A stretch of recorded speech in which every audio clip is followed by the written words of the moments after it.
Hello and welcome to the Gamer's Tale. I'm Trent Gander, your Dungeon Master for the evening. I'm joined by my associate Lee, the Tech Priest, and tonight we'll be talking about scaling in video games. And so the research that I did, the first games that actually introduced scaling within them were RPGs and tabletops. So what is scaling? Scaling, obviously, is the game sucks less for you at certain levels in certain areas, and in certain areas it's much harder, and then it gets better as you go along. Though if you get dragged along by higher level characters or higher level other players, you get torn to shreds again. But in addition to this, there are earlier games where they're not as user friendly, for lack of a better term, and there's almost no scaling. And there's games like Dark Souls where there's literally no scaling at all, at least in my eyes, because I don't play it. But then there's games such as when I was playing SAS4, where if you get paired with higher ones, the game gets insanely harder. But if you just take your own button to battle, you actually don't suck. So we're going to be discussing that tonight. Obviously, you can't really scale online games when other people are involved. That's based off of skill, but they have counteracted that with the various rankings that they include. But yeah, why are games scaled? Any opinions? I really think it's consistent engagement across all skill levels. Mm-hmm. So basically, oh hey, I can totally make this game totally hard at level 1, but by the time you grind your happy ass up to, a significantly higher level, it's not going to be hard anymore, regardless of how much more you throw in. So you start having to look at you really needing increased complexity or similar either increased complexity due to environmental or more bad guys, or a more complex bad guy to fight. Now we have a more encapsulated example for this SAS tower defense. In the tower defense game, they send you through, at least in the normal mode, they send first hordes of very weak enemies, then much more of them, stronger and stronger enemies, and then at the last one, when they're trying to finish you off, they send this weird demonic berserker to try to rip all your men in pieces to even smaller pieces. For me, it seems that really scaling is more geared at either making the game harder, like you mentioned, and it's more of like strength training rather than making it easier for noobs like me to be able to enjoy the game. Because if I get to a certain point, and I've achieved this in some of the PlayStation 2 games I still play, that I beat the game and I can start it over again, and I have all the abilities and powers that I had when I first started, and I'm like a god coming in and blowing everything to hell. But if I first started out like that, I wouldn't appreciate it as much as the immense amount of effort and time I had to put in to get to that point and to beat all the levels in the game. I think a lot of it is the intended purpose of the game. You have some very, very complex, you're managing a lot, if that makes sense. You're balancing a lot of things all at once, and there is no good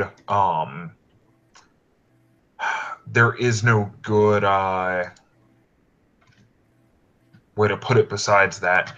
At the same time, I continue on. I lost my train of thought. So mainly for me, within online gameplay and offline gameplay emphasize how hard the game needs to compensate for you whether you suck or not. With online gameplay, of course, they're going to put you in different rankings, and you're going to rank up and face harder and harder, more skilled opponents who are also human that you can wargame against.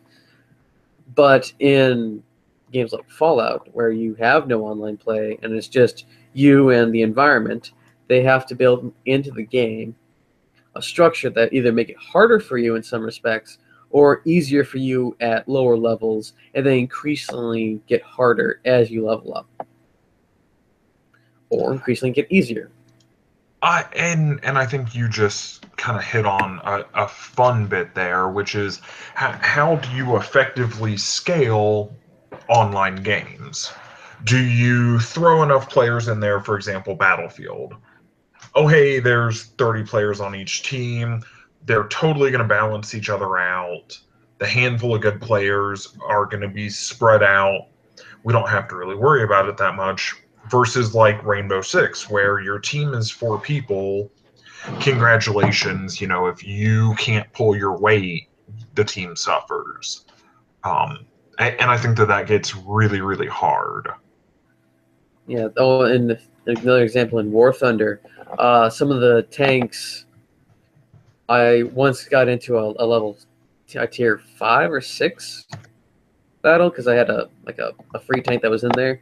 I got killed in that thing so quickly, and I got nothing out of it, that the tanks I had to bring with me, because I brought crappy tanks that I had used before, I actually killed more high-level tanks with the tanks I was used to than the tier than they were actually made to fight in.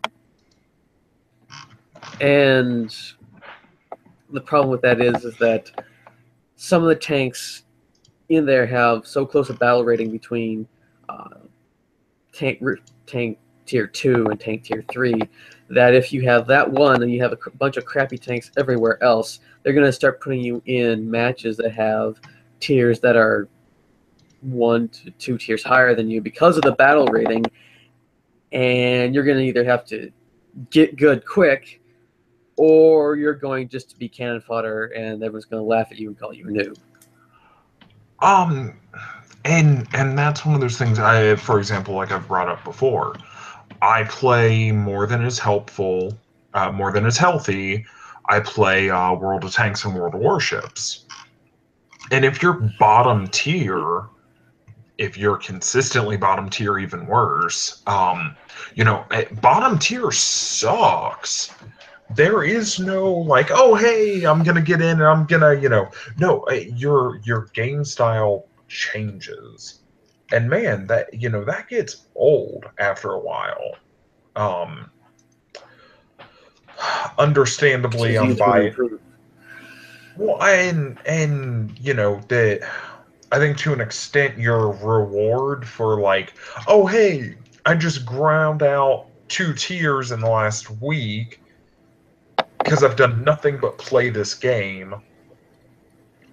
That kind of goes away because it's like I'm kind of good, like I just got my shit pushed in because I went up a tier. I'm gonna go back down, So I think to an extent tier-based games get really hard. Oh, that's true. It's weird because in War Thunder, with the plane aspect, they start you off with biplanes and the old World War I planes where everything's made out of like paper and wood. And I found that tier to be the hardest because literally it's just an engine with a bunch of stuff that's kind of not really useful for it to fly, and yet it flies anyway. And so you can put rounds and rounds and rounds and rounds and rounds through it, but since it's not like a bunch of internals because it's just an airframe with some cloth stretched over it, it's not going to have the same effect as an entirely metal aircraft with all of its much more complex internals getting shot up. And the biplane can fly with literally just the top wing above where the canopy is and just 2 stubs on the side, and you can land that thing. They're hard as hell to actually get them to die. But I get into the tier 2, and you get grazed with a 20 millimeter round, and you just go dead in no time. And I think a lot of that is, I gets really difficult. For example, if the game is really built around a certain tech era, I'll use World of Warships. Mhm. You can tell they kind of stretched to make the World War One games work. The ship Yeah. design is not quite as on par as compared to everything else. So it's just interesting. The Anyways, what's our next um, line of discussion here? Well, I could bring up that there are two new operators for Rainbow Six Siege. Ooh, That's yeah. another way they balance out the games. The introduction of new content and different content helps balance out, okay, I know what's going to happen with X character or with X class, so I can game the gamer at that point. When I add more variables in, such as the new operators, I now have to relearn all of my opponent's tactics again and again and again.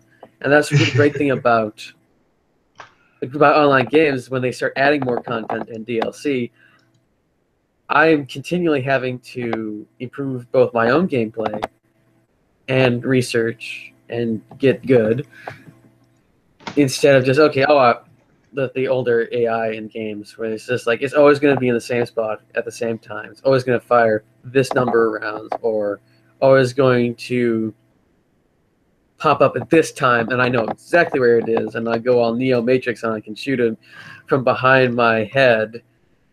Oh, he's going to be there.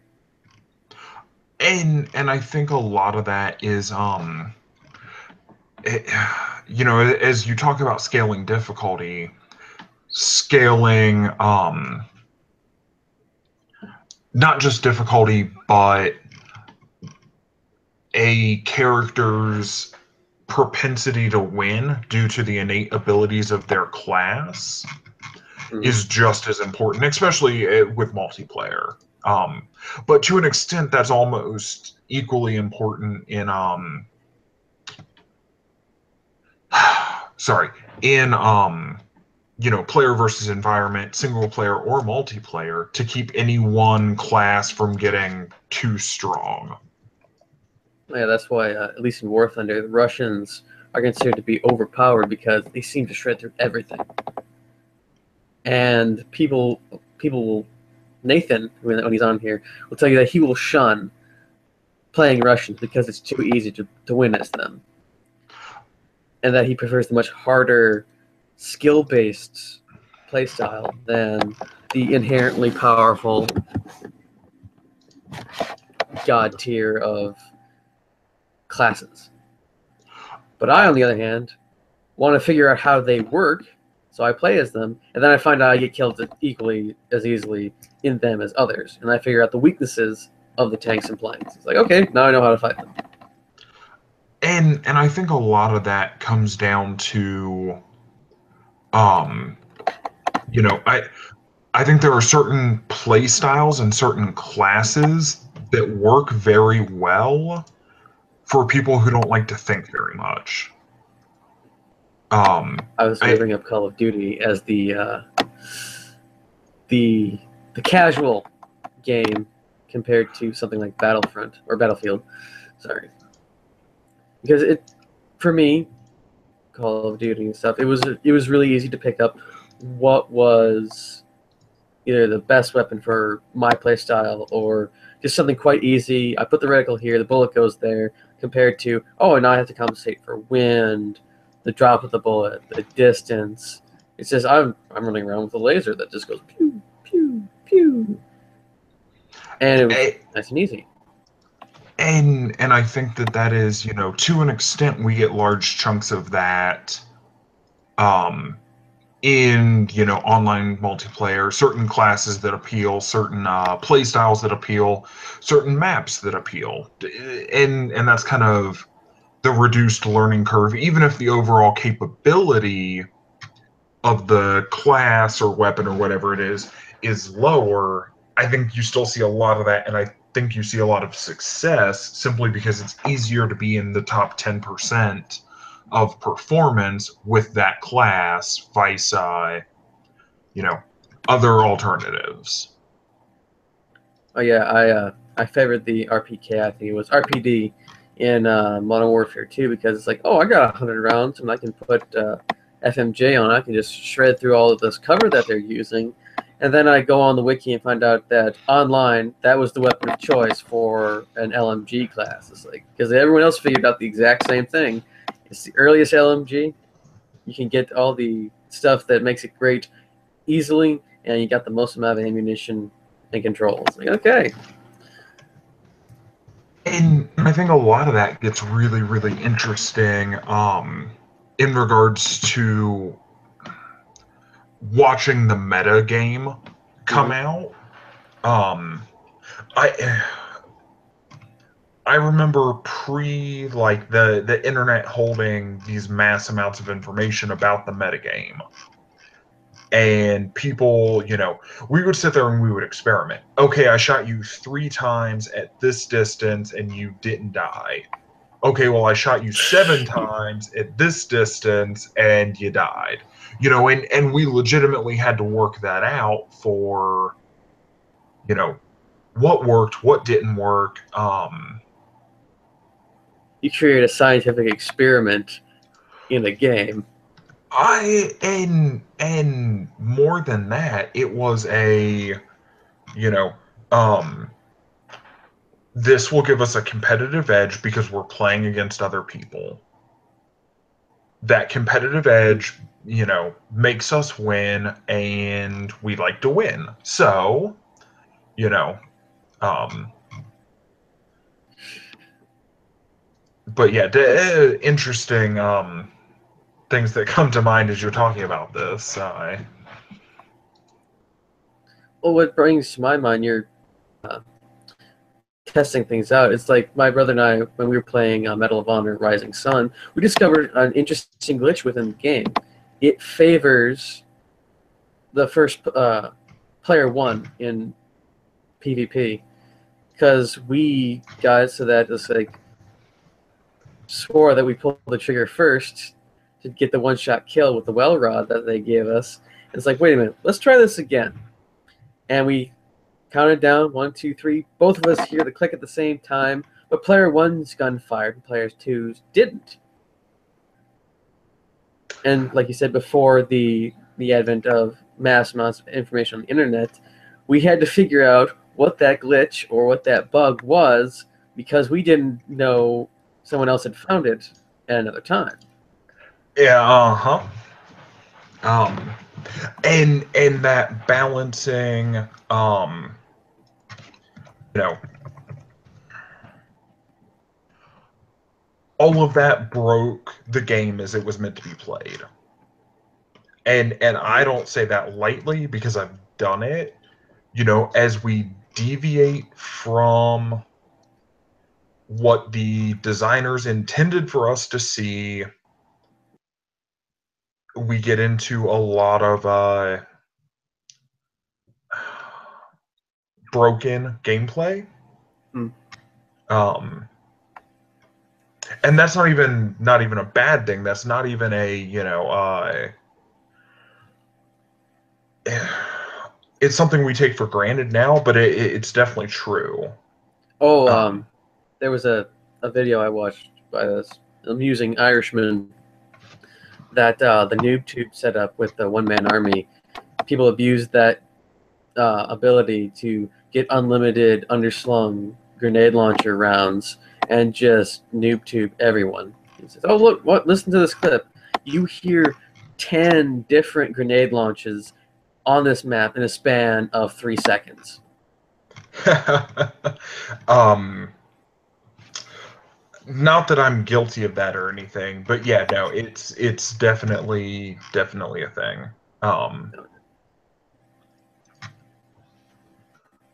I know that I at least played more online player versus player.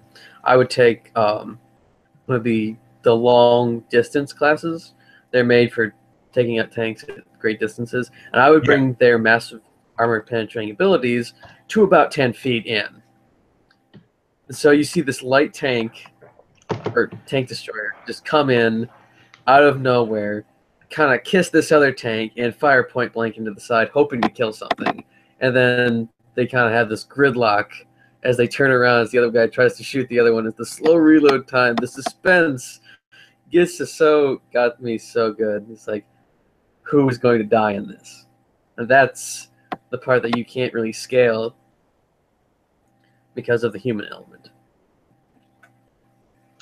And yeah, absolutely. That is one of those things of I absolutely love the human element played out. Making it fun, making it, where you're legitimately looking at, oh, it's so close, everybody did everything right, or within such a margin of what's right that, fuck it, give it to them, and watching that gameplay, definitely a lot of fun. All this talk is just making me remember certain maps in War Thunder where it's like, so side B gets this one position and they have it dominantly under their control. They got the equivalent of snipers over here. They got their tanks in the middle that can take up all the damage and just blow everyone that way. You can't get a clear line of sight. And then one or two guys on your side break their flanks out of nowhere because they decide to go around the entire bloody map and come in behind and just shred as many of them as they can, turn the tide of the battle with the amount of patience that you thought was not humanly possible. That's it. Yeah, by the way, every time you talk about War Thunder, I get this crazy hankering for to go jump on World of Tanks. Because of how similar the gameplay is. Mm-hmm. Obviously, War Thunder's integrated, but sure. But it literally is the only game that I get an ache in my hands to actually play again. Yeah, I get that. Honestly, and I'm going through a bit of withdrawal. Not even just withdrawal, but Siege, for example, with the 2 new operators. Mm-hmm. I haven't touched it yet. I just don't care to touch it. I'm kind of burnt out, and I'm doing that. I'm good, and for a game to have that kind of appeal. Don't get me wrong, I'm going to go back and play Siege because I'm a filthy, filthy addict, but I'm going to let it build a little bit. Definitely, I can get that. It's like RuneScape for me was like they're having so much new stuff added now. They're bringing back all these things that I never actually encountered because I stopped playing for like 5 or 6 years. And it's like, you know what? Do I enjoy RuneScape? I enjoy RuneScape. Do I enjoy it as much as other games? Not as much. Do I want to find out what's new? Not really, but I find it intriguing. But I don't want to go back now and go to a world that I used to know at the back of my hand, and then find out I'm looking at the wrong hand. And that is one of those things of when you step back into something that you previously played, and it's like, oh, I'm good at this, and you get your shit pushed in, and damn disheartening.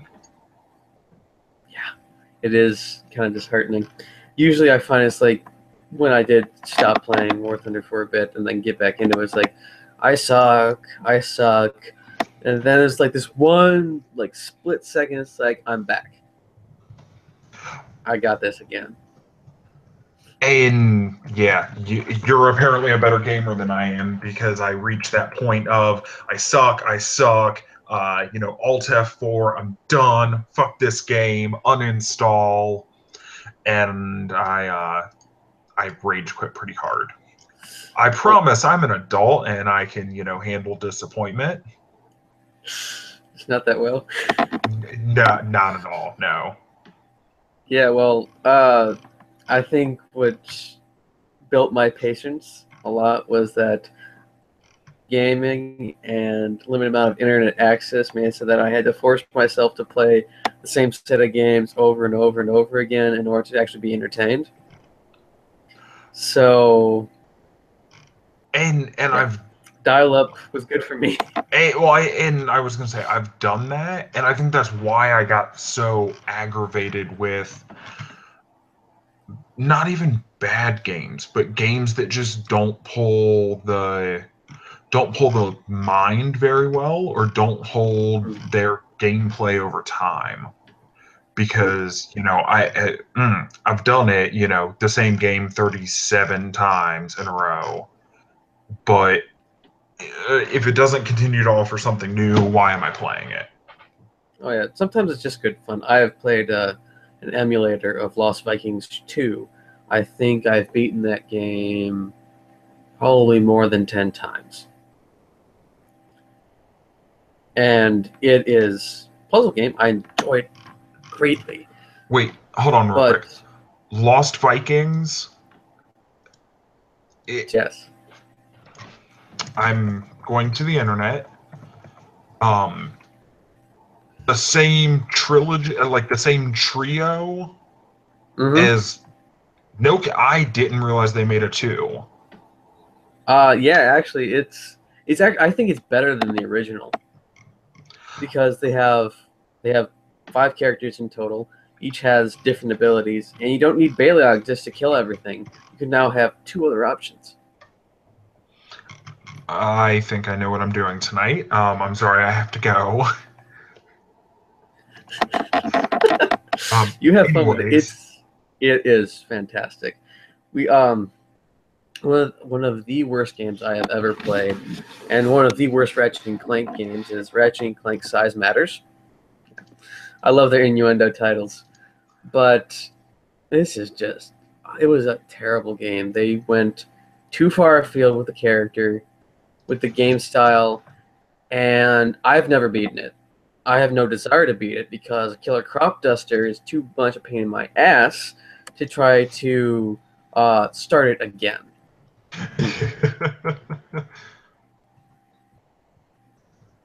um,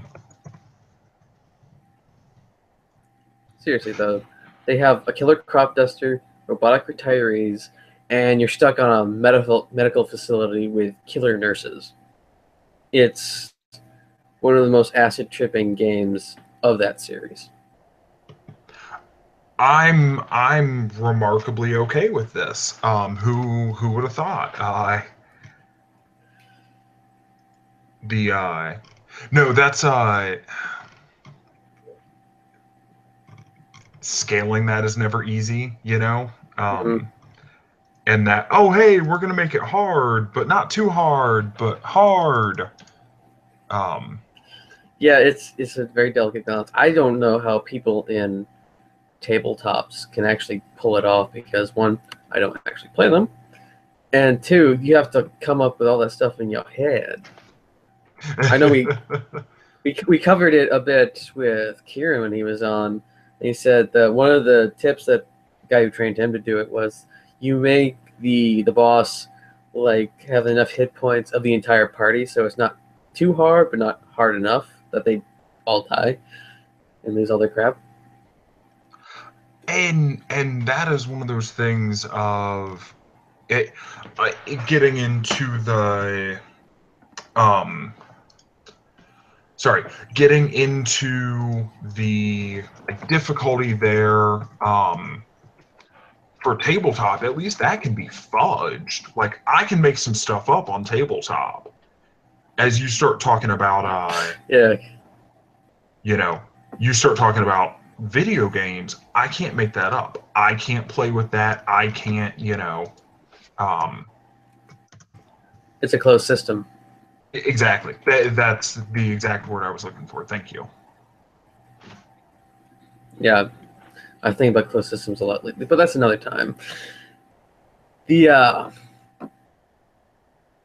It's very hard to find games that have the right level of difficulty that I would want to play them because they're a challenge, and have a good amount of gameplay that I'll play because I enjoy it. A lot of people have really found that sweet spot, such as Lord of the Rings, Return of the King, Star Wars Battlefront 2, and people keep trying to remake them, or at least, and they keep failing, and I don't like it. But people keep wanting to have Call of Duty get its mojo back, but they've gone their roots. I don't think. I wonder if they ever can make it back. Really. I don't expect them to be able to recover to what they were. They may one day make a fun game, Sure. but I don't ever expect them to be what they once were in regards to their pull in the community and their um the fact that they were the trendsetters at one point and they're not anymore. Your audio is kind of crap right now. What was that? But yeah, I think they have been completely usurped by in that regard. Battlefield with their, like better term, groundbreaking new game, going backwards in time to a period that console had never gone before, and now everyone's probably going to try to emulate that. So if we get a crapload of World War I games, we can blame Battlefield.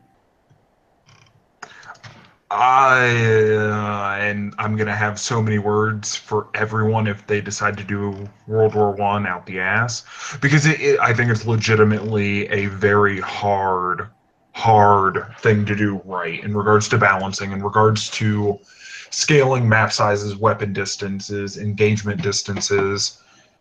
Be it driven by hardware requirements, by software requirements.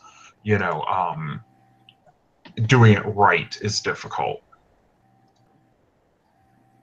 That's what it is with every game, and that's why we're waiting for with to find out how they do that with For Honor, starting its open beta tomorrow, most likely tonight at 12 p.m. So if you get done playing Vikings and actually get a code, Lee, I won't see you for a week, so maybe you'll have like 3 years worth of gameplay under your belt by then. I don't actually have anything planned for this weekend, so it's a definite possibility. Not that I'm a filthy addict and need something to do, but yeah, I can definitely foresee that happening. Well, I'll enable you as much as I'm able. um, yeah, that it's definitely an interesting uh it's definitely an interesting perspective, and I'm really excited because I signed up for the beta. I should have an email here within the next 24 hours. At the same time, I kind of suck in. I was in the Ghost Recon beta and I didn't actually play it, so um, That one looks fun, though. I must admit. I'm hoping to get. uh, I'm hoping to get someone who's more into the online operator open world shtick on here to talk about games like Division and Destiny. So that's something you can tune into later. Find out about it. and I was excited until I started seeing some of the directions they were going with. I'll get time on it before I go full crotchety old man, but I have some concerns with the game.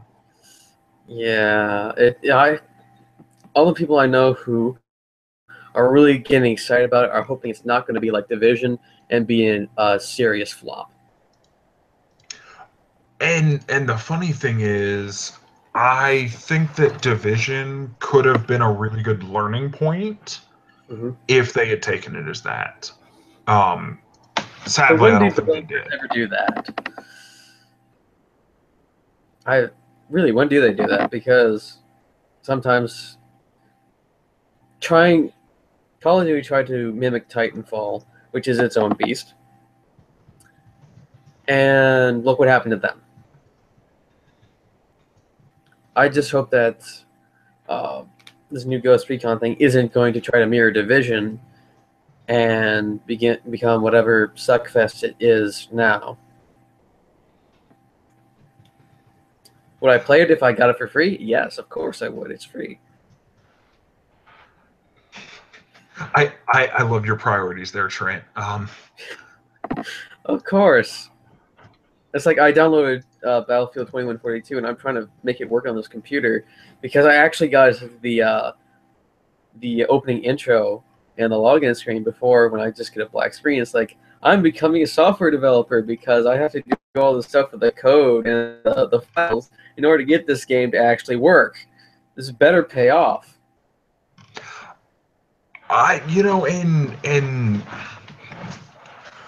which brings up an interesting, completely off topic. Not that we've been particularly on topic this evening, but the drive towards learning more about how all this works is really being driven a lot by people who are seeking to play older games, emulators, and non supported games anymore. In a lot of ways, simply because they're cheap. Oh yeah, definitely because they're cheap. It actually, what this actually reminds me of is historical European martial arts, and that people are trying to learn about how they did things back then.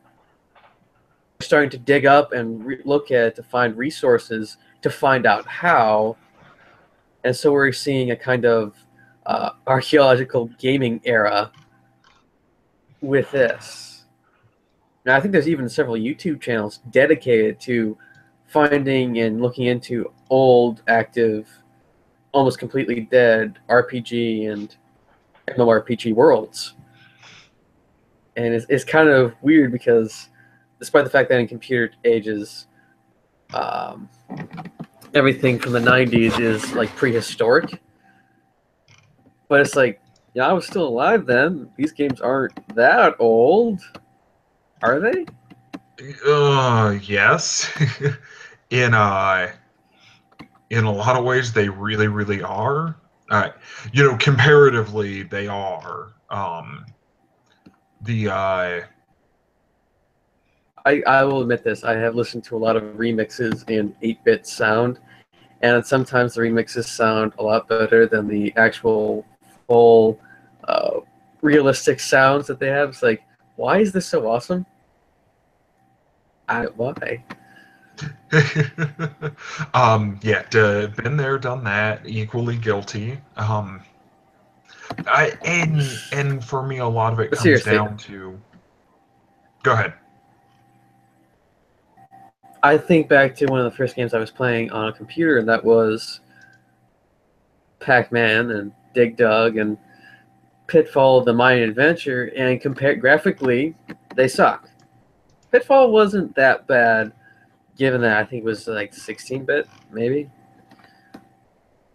But I enjoyed those more than some of the newer games. And some of the newer games look really, really fun, and I would probably really enjoy them.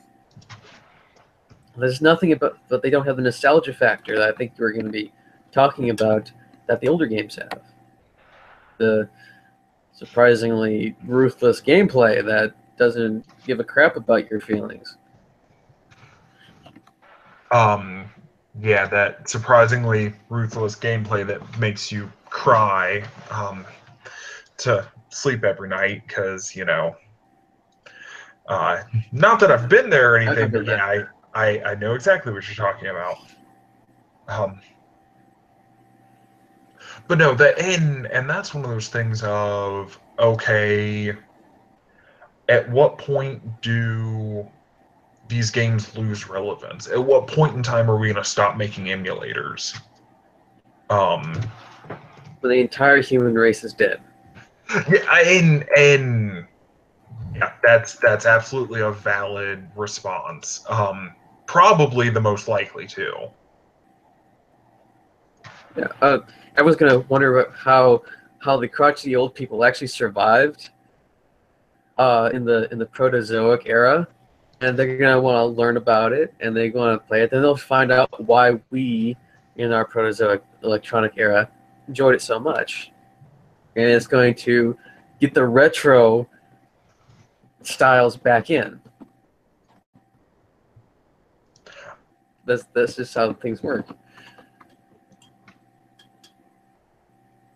You're breaking up a little bit, Trent. As a heads up, What? you're breaking up a little bit. Yeah.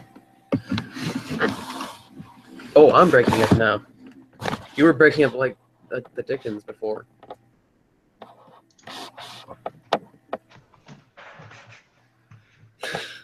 I was going to say, I'm now reminded of the old technology podcast.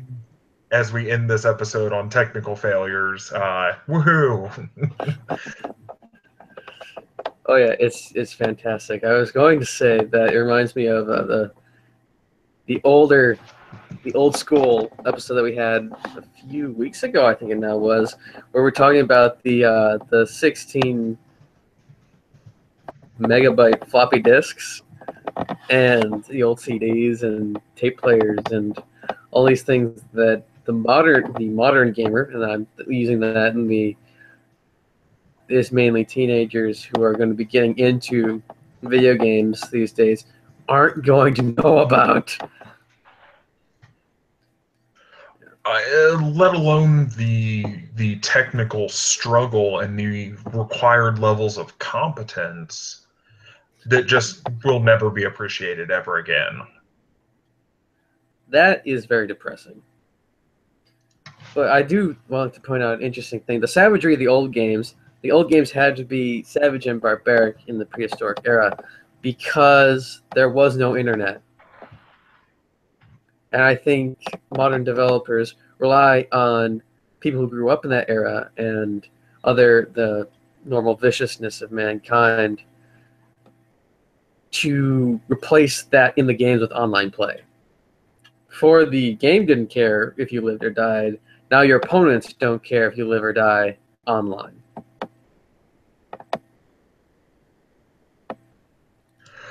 And yeah, too real on like 57 levels. If you think your KD is good in online game, go play Contra and feel really bad about yourself. Oh, Contra. No. I would actually posit if you really want to feel bad about yourself, play either Bionic Commando, where you have no idea what the hell is going on, or play Commando and die within 3 feet of the wall in the first level. Yeah. I was gonna say I actually really like the Commando genre, and what they developed in that regards.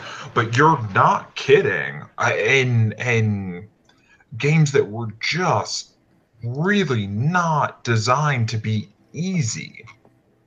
Ghouls and Ghosts. I have never made it beyond the first level of that game. Ghosts and Goblins. Ghosts and Goblins, Ghouls and Ghosts, Ghouls and Ghosts 2, Super Ghouls and Ghosts. Gotcha. Okay, I wanted to make sure I was thinking of the right game. Yeah, no, not at all. There is no winning that. No matter what anybody says, they've never won. If they assert that they have, they're lying. I've got the emulator for the PlayStation 2, and on the Classics collection, we played it for, I think it was one of the first CDs we actually got, so probably about 7 to 8 years. And only like until this year, or more accurately last year, did I actually get to see who the first boss in Ghouls and Ghosts was.